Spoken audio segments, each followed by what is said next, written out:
The following is a Comfortably Zoned Radio Network production. Good afternoon, everybody. This is Blumkin on the Comfortably Zoned Radio Network. I'm here with my co-host David Nemec. We're going to do another program of David Nemec's all-time baseball history and trivia. And today we're going to do something which I don't think has ever been done on a media network. We're going to discuss the history and evolution of scheduling, starting when the teams used to play each other way back in 1871 and from 1876 when teams used to play each other an equal number of times to the disaster that today's schedule is. Welcome, David. Welcome to you, Alan. Looking forward to this. It should be fun. Yeah, we're going to start with, the National Association, which most people recognize really is the first major league. In fact, today is the anniversary of the founding of the National League. I didn't remember that. Somebody posted it on Facebook. But it was formed in New York City in what was called the Grand Central Hotel back then, which is now an NYU dormitory. Yeah, okay, David, we'll start with the National Association in 1871. The National Association was a loose conglomerate of teams. The game was centered, for the most part, in the East and the Northeast. There were teams in the Midwest. There were very, very few teams of any prominence in other parts of the country, but there was baseball being played. And the National Association formed from nothing, really. I mean, there were semi-leagues, attempts at leagues prior to 1871, but 1871 was the first time when a league was formed. It was organized. Teams were required to make out a schedule. 9 teams were enlisted in the National Association. They forked over, I believe, $10 each to join. Now, a 9-team league does not sound too promising for obvious reasons, because if you're going to be playing a game every day, one team is going to be sitting idle. But that wasn't the way Major League Baseball was in 1871. They could get along with an uneven number of teams, and we'll explain why as we go along. And the teams range from the major hubs like New York, Philadelphia, and Boston, Chicago, Washington, to Cleveland, which was not a major city at the time, Troy, New York, not a major city, Fort Wayne, Indiana, and Rockford, Illinois. So these were the 9 teams that started out the first major league season.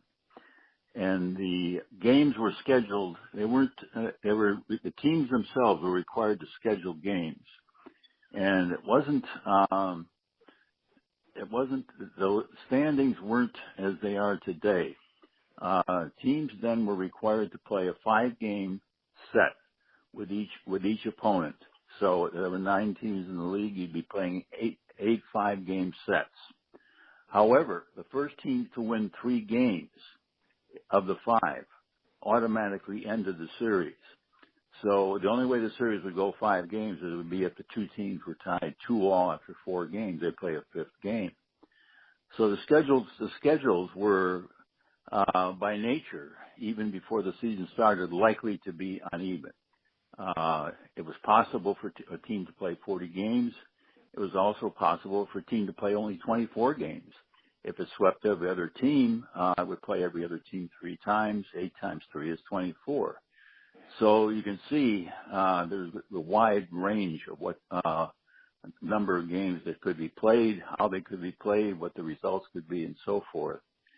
And on opening day, Boston was pitted against Washington, 2 strong clubs, the Olympic Club of Washington. The Boston Red Stockings were also a very formidable foe. Now, they had quite a few of the Cincinnati players, right? They did. Yeah. They took over. Yeah, Harry Wright and George Wright, his brother, came from Cincinnati. Brought several stalwarts from the Cincinnati team, including Cal McVeigh, Andy Leonard, and some of the other stalwarts from the Cincinnati team went to the Olympic Club. Asa Brainerd, the pitcher, Doug Allison, their catcher. So these were considered to be the most prominent teams.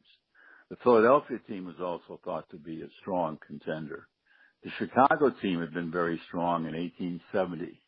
They were playing as independent teams then, and they played an independent schedule. So, but of all things, the first game, only one game took place on opening day. The Boston-Washington game was rained out. So the first major league game was played in Fort Wayne, Indiana. You saw the Cleveland Four Cities playing the Fort Wayne Cacayangas, and it's an Indian name. And games for them were usually very high scoring. Those of you who know about the Cincinnati Red Stockings know that they often ran up scores in the 90s, 80s. It was rare to go in triple digits, but it was possible. It was extremely, very, very unlikely to get a low-scoring game. But of all things, the very first major league game between Cleveland and Fort Wayne was won by Fort Wayne by a count of 2-0. A shutout was almost unheard of. But it was a very well-played game, crisply played. Nobody kept track at the time. But it was probably played in less than an hour. And the Fort Wayne team therefore took over first place. It had won the first game of a five-game series with Cleveland. It stood to win the series if it won two more. But as might be predicted, since the league was loosely run and teams were required to schedule their own games, there were problems. Teams like Fort Wayne, because of the small population base, drew very poorly. Rockford, Illinois team drew very poorly. The Cleveland team drew mediocre crowds at best. The Troy team drew very poorly. All the small market teams drew poorly. In contrast, the Philadelphia team drew very well, drew over 50,000 in the course of the year. The New York Mutual team, which actually played out of Brooklyn, not in Manhattan, topped the team in attendance with roughly 69,000. But as the season wore on, it became clear that it wasn't going to be played according to the preseason script. Instead of the best 3 out of 5, with the team that won the most series, not the team that won the most games. You could win 24, you could win, 23 games, 22 games, but if a team won 7 of the 8 series it played, and another team won only 6 of the 8 series it played, even though the team that won 6 of 8 won more games, the pennant winner would be the team that won the most series. But as the season wore on, it became clear that some of these teams were not going to finish their schedules, and they would play only partial schedules. And there would also be talk about forfeits. Teams wouldn't show up. And the Rockford team played an ineligible player, Scott Hastings, who had signed with them illegally, and they were forced to forfeit games. And the schedule ended with a lot of teams playing a 3 out of 5 series. The major teams did. The Philadelphia team, for example, played a full 5-game set with Chicago, with New York, and also with they only played 4 games, however, with Boston, because Boston won three games quickly against Philadelphia, and they didn't play a 5th game. The Chicago team turned out to looked to be the strongest team going into the final month of the season. But then an unfortunate, famous occurrence took place, the Chicago fire. And among other things, it took down the ballpark and the surrounding environs, and the Chicago team was forced to finish the season on the road. And they went down the road with the probability of winning the pennant, winning the most series, but they suffered, and they ended up losing most of their games down the stretch, and but it didn't settle who actually won the pennant, because it was from the going by the 3 out of 5 game series. Several teams could lay claims that, well, we beat Boston we beat Boston 3 out of 5, or Boston can say they beat Philadelphia 3 out of 5, and it boiled down in the end to the team. 2 teams won 22 games, Philadelphia and Boston, and because Philadelphia had lost one less game than Boston, even though Boston won the series between Boston and Philadelphia 3-1, Philadelphia was accorded the pennant. It did not sit well. People who looked ahead to the 72 season said, we're going to have to do a better job here. We can't have this kind of dispute in the season. We have to have a clear-cut winner. So going into the 1872 season, they decided to play a certain schedule, a certain amount of games with each team, and the full schedule would be played. And we can look at the 1872 season, and I don't know if Al, do you have that handy? 1872. I want to take the 1872 season started out with, and in some ways it was the most. It started out again with strong teams located in Boston. The Philadelphia Athletics were back. The New York Mutuals were back. The Cleveland Four Cities returned for a second season. The Washington Olympics returned. But there were new teams that came into play. The Baltimore Canaries, Detroit Haymakers were back. Another team formed in Brooklyn, the Brooklyn Atlantics. Team formed in Connecticut, the Middletown Mansfields. The Brooklyn Experts played. And a second team in Washington. Was Elizabeth Resolute's there yet? Elizabeth, yeah, that's a good point. Elizabeth in 73. Elizabeth, New Jersey, believe it or not, at one time had a major league team. And Middletown, Connecticut had a major league team. And even though the team did not survive the season, it introduced a player who turned out to be one of the best known players in the 19th century, and a Hall of Famer, and a player who is still well known, his biographies have appeared, and he's one of the more famous and well-rounded players of all time. Jim Orator O'Rourke. Oh yeah, debuted with Middletown, Connecticut. And the schedule in 1872, it's on. I think 8 teams started the season. Well, wait a minute. No, actually 12 teams started the season.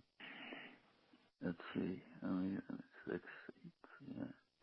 Well, yeah, no. It's unclear because two teams, the Washington teams, folded quickly.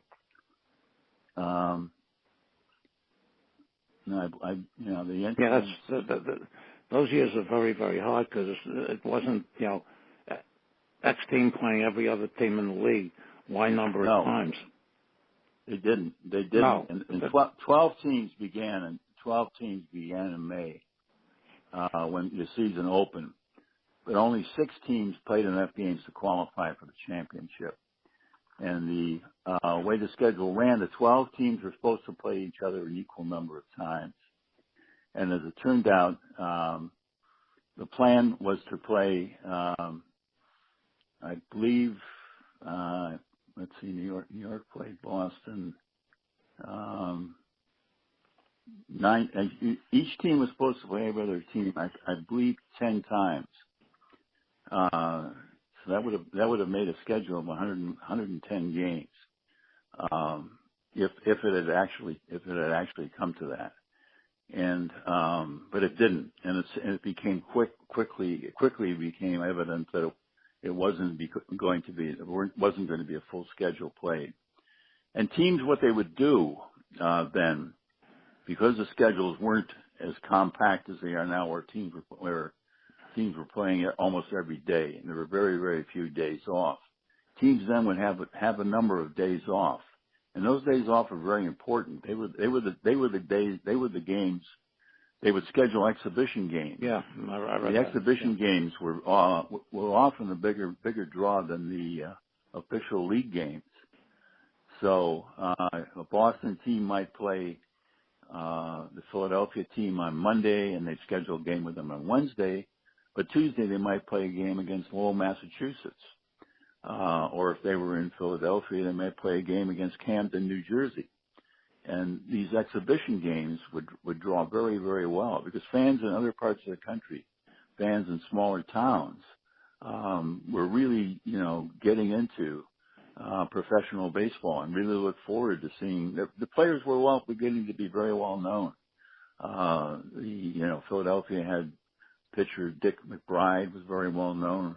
Levi Meyerly, who'd won the batting championship in 1871. Boston had Ross Barnes, the Wright brothers. These players were well known, and people all across the East and Midwest look forward to seeing them in exhibition contests. So the scheduling of the official games often wasn't as important as the exhibition games. The official games would, be squeezed in when they did not have a lucrative exhibition game on tap they could play. But as a result of the uneven schedule, the Boston team played 48 games total. The Baltimore Canaries played 58 games total. And the New York Mutuals played 56 games. The Philadelphia Athletics played 47 games. Those were the only four teams that played really anywhere close to what the schedule called for at the beginning of the season. And teams like the Washington teams, the Olympics, played only 9 games. The Washington Nationals played only 11 games. The Middletown Mansfield, the Connecticut team, played only 24 games. These teams all folded. Cleveland folded in the second season. Cleveland played a very famous game in 1872. They were a very threadbare team, both in terms of their attendance and in terms of their ability to sign competitive players. They played a famous game against the Brooklyn Atlantics, where they only fielded 8 men, and they won without a right fielder. They only had 2 I didn't know. Wow. Yeah, Charlie Paber, who was the player manager for the team, pitched, and is well known today, if for nothing else, for being the only pitcher to win with only 7 men behind him. When what is considered a major league game, an official game. But games like this were fairly frequent, where a team would not finish a game with 9 men. They start with 9 men, but if their catcher somebody got hurt, somebody got hurt. Yeah. The rule then was, if you had a substitute on the bench, usually your opposition would allow you to bring that substitute into the game to fill in for the injured player. If you did not have a substitute on the bench, they were very, very loath to have you call somebody out of the stands. Yeah. To fill in for the injured player, for fear that this guy was a ringer and was, really excellent player, and the injury might be feigned, and you were bringing in somebody who was a real star from another part of the country that just happened to go unrecognized that day. So games were often finished with only 8 players. Full schedules were not played. And the Boston team in 1872 won 39 games. Baltimore won 35. New York Mutuals won 34. It sounds like it was relatively competitive, but it really wasn't. The Baltimore Canaries finished 7.5 games back. The New York team finished 8.5 games back, because they played more games and they lost more. Yeah, so, that would get wider as the league went on. Yeah, it did. Boston had a very strong team. They emerged in 1872 with a lineup that would actually end up destroying the National Association because it was so strong. They had the Wright brothers, they had Andy Leonard, they had Cal McVeigh. Jim White came over to the Boston team after the Cleveland team folded, Deacon White. And Ross Barnes was a standout second baseman, shortstop, great all-around player, probably the greatest player in the National Association. And good case can be made that he should be in the Hall of Fame today, even though most of his career was over by the time the National Association folded. The foul fair rule hurt him, hurt it impacted his him a lot. Yeah. Even more, he suffered from a very strange disease, which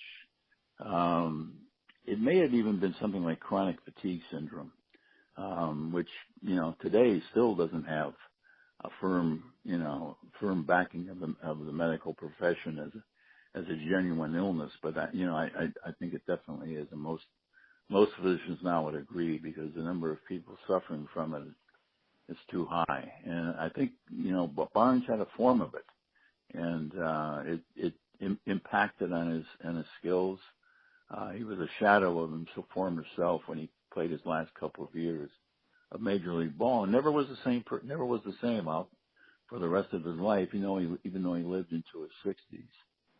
But so the 1872 season still did not have, and teams were entirely responsible for formulating their own schedules. And Harry Wright made an assessment in 1871 that the Washington teams were going to be the Washington team was going to be the strongest team. So he tried to schedule his games with Washington toward the end of the season, when they would be tired and lagging if they weren't in the pennant contention. And the managers were free to do that. They could schedule their games at will. But were they able to claim that games that were played were not league games? Did that happen often? Did it happen? I'm sorry. They played another league team, and they decided that one or both teams decided it was an exhibition game. Yeah, that would happen too. Yeah. Sometimes it would happen that fans would come to the park expecting to see an official league game, and for one reason or another, oftentimes because an umpire didn't show up, and they couldn't agree on an umpire, and the teams could not agree on a qualified umpire, they'd finally come to the agreement to play an exhibition game, and then there would be a brouhaha with fans, because the fans would say, "Look, we paid our 50 cents to see an official game," or 25 cents or a quarter, depending on where they were seated. And the league would sometimes would agree to make a partial refund, or even give them the equivalent of a rain check. You can come back another time to another official game if you don't want to stay today. But most of the time, people would stay. They'd come all the way out to the ballpark. They brought their lunch. They brought sometimes their families if it was a Saturday game and they had the day off from work. But what would often happen, and on a related note here, is the official league game would take second place to an exhibition game. So if Boston might schedule a game with Baltimore to be played on a Saturday, and then find that one of the neighboring towns like Worcester, Mass, might have a game, want them for an exhibition game that particular Saturday, and guarantee them a huge crowd. And Boston would say to New York, "Look, let's hold this game over till Monday. We'll pay your hotel fare to stay. To stay in town an extra night or two. And we want to play this game with Worcester on Saturday, and your game will be on Monday." So the schedules would change. They were really not firm in any way whatsoever. And this continued into the 1873 season. Teams still did not begin the season with a formulated schedule. They played an uneven number of games. To when? 1887? No, in 1883. 1873. Wow, 1873. 1873. I'm sorry. Yeah, 1873. Okay. Yeah. And 1873 in some ways was a real, a setback for the National Association. They began the season with only 8 teams. And well, actually they began the season with 9 teams, but one of the teams was the most awful major league team ever. They were called the Marylands. They played out of Baltimore. And they joined the Canaries. The Canaries were still in the league, the Baltimore Canaries.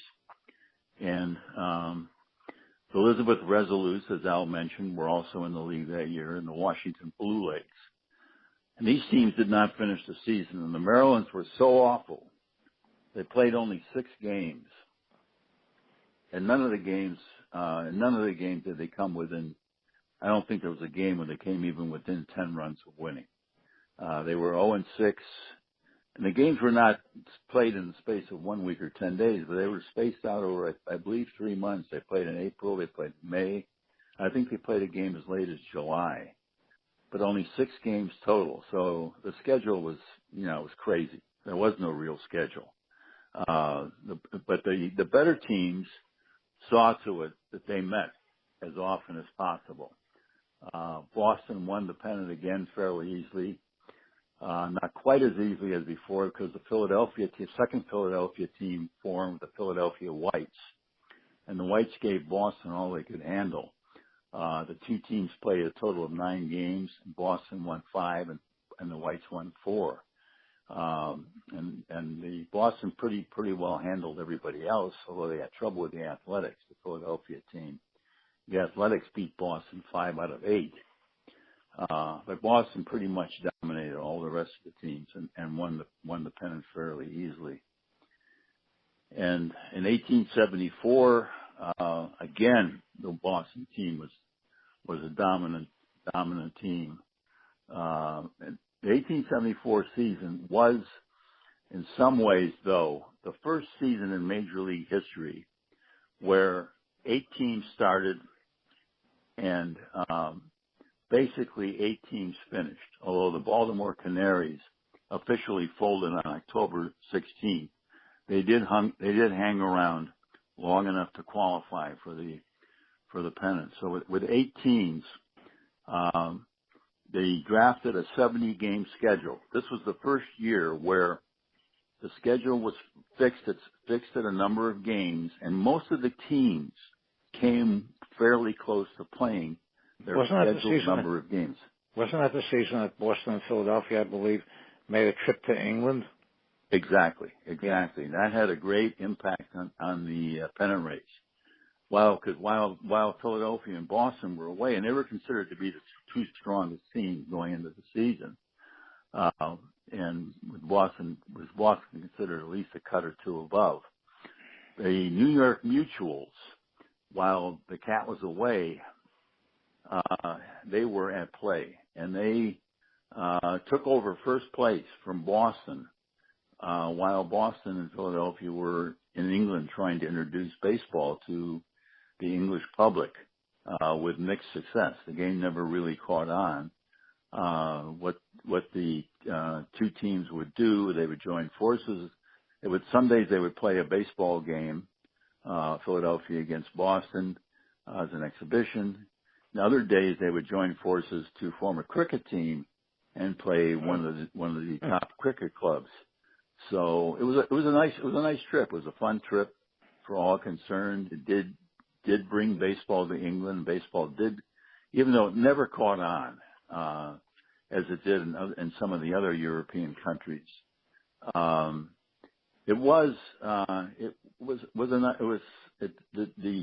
games drew fairly well. The trip was all in all considered a success. But when Boston came back to the States, they faced having to make up ground on the New York Mutuals, which they did fairly easily once they got back in the saddle. And they won the pennant again, going away by a 7.5 game margin.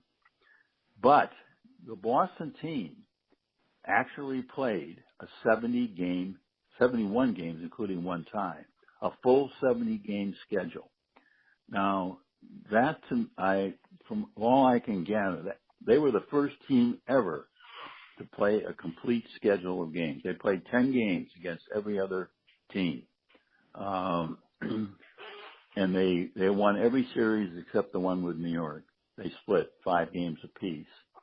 And the Brooklyn Atlantics, who were not a very strong team, nevertheless gave Boston all they could handle. They won 4 out of the 10 games. And the Atlantics were a 6th-place club. But Boston handled everyone else fairly easily.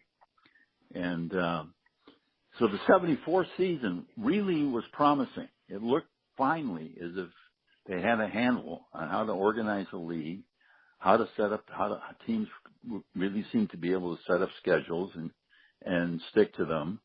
And for the first time, I think people, National Association owners and the general public felt a sense of confidence that the league now, it was off the ground. It was going to work. Everything was in place. And then came 1875. In 1875, it all fell apart again. Teams entered the league that had no business being there.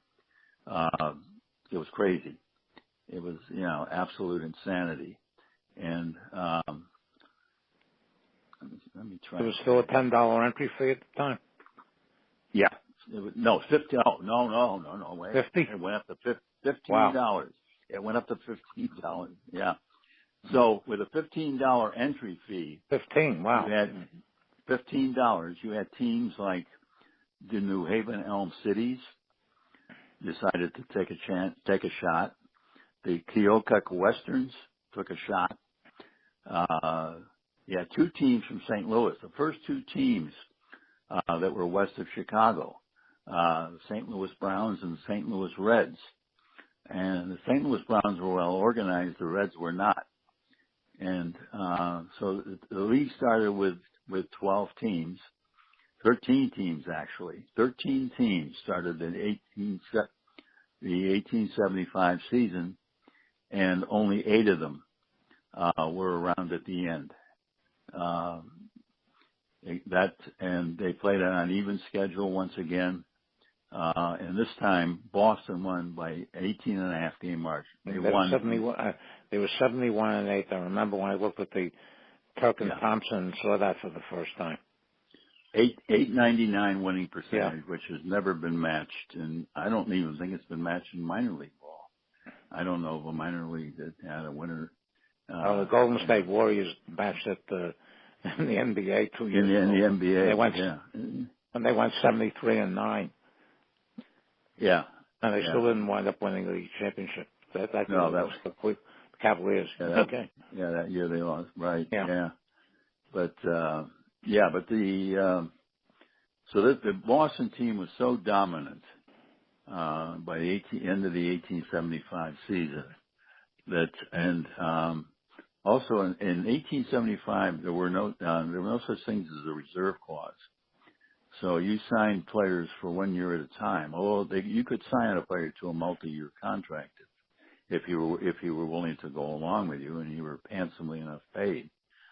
Most players signed for only a 1 year contract, and the Chicago owner William Hulbert in the 1875 season, Chicago had come back into the league after the fire, and Hulbert signed 4 Boston Stars in the middle of the 1875 season, the Chicago contracts for 1876.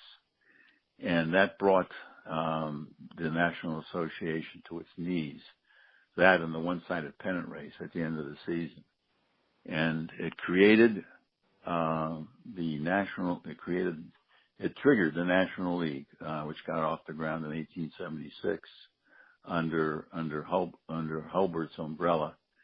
He held the first meeting, as Al pointed out. What you said, was it a year ago today, or 146 years ago today. 146 years. Somebody put that up on Facebook. That's I realized. That's amazing. That's amazing. Yeah. It was called the Grand Central Hotel, which was on Broadway and West 3rd, and the building is now they knocked the building down, and it's now a NYU dormitory. Yeah, it's it's on Broadway near Houston Street. Yeah, Broadway and West Third Street. Yeah, it's which is now called Mother Jones Place or something like that. It's not called West Third anymore.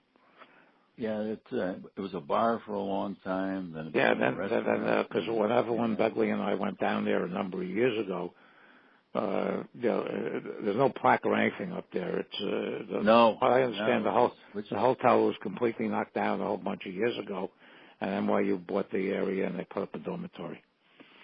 Yeah, and it's surprising. So the National League formed an 18 league, and they got teams in New York, Boston, Chicago, St. Louis, the big centers. Yeah, Philadelphia. Philadelphia. They put a team in Cincinnati and Louisville. Cincinnati and Louisville had not been represented in the National Association, but they were baseball hotbeds, and they were relatively close to each other, and they became rivals throughout the 19th century in both the American Association and the National League later in the 1890s. Well, they had that schedule there before. The New York and Philadelphia refused to complete their last Western trip. Yeah, well, the league did not set the schedule. The league still had not learned a lesson from the National Association. They left it up to the teams to set their own schedule. And with an 18 league, I believe each team was required to meet every other team 10 times for 70 games. It's basically going to be a 70-game season. Yeah. But because the race was one-sided, with Chicago pretty much running away with it, the two most powerful teams in terms of population base and history in baseball, the New York entry, the New York Mutuals, and the Philadelphia entry, the Philadelphia Athletics, decided at the end of the last month of the season, when they were out of the pennant race, that they were not going to make their last Western road trip. It wouldn't be worth their while. And both of them had 2 games left with Chicago. And they were so far behind that they didn't see any point in going, and they just announced they weren't going, and that was it. New York did play 1 game later on. They just didn't, but a makeup game against an Eastern team. But Philadelphia cut the season off, and the team disbanded. The New York team, hung around New York, played 1 more game. That was it. And they called Hulbert's bluff. And they decided, Hulbert said, if you don't finish the season, we're going to kick you out. And they said, well, we're the 2 biggest population centers. There's no way in the world William Hulbert can kick us out. And Hulbert did. At the end of the season, he announced that New York and Philadelphia had both been evicted from the National League. And then began the struggle to get back to an 8-team league. The National League had been a compact 8-team league, just as it was throughout throughout the 20th century until 1962.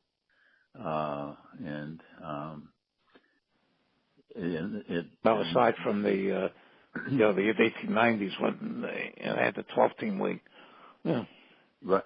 Well, yeah, except for when the American Association and National League combined forces.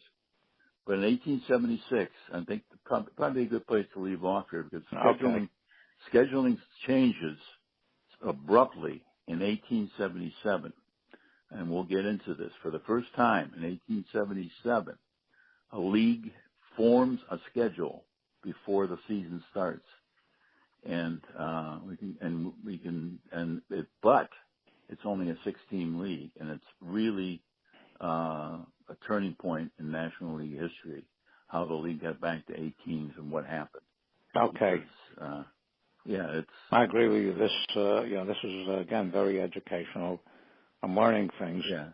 And hopefully people who listen to this will understand how this started. And next time we'll get into as David just mentioned, in 1877 on up, which is the 1877 being the first year that the league actually made the schedule.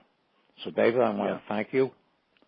Thank you, Alice. And, hopefully sometime next week. Okay. Good. Take care. Okay, good night, everyone. Bye-bye.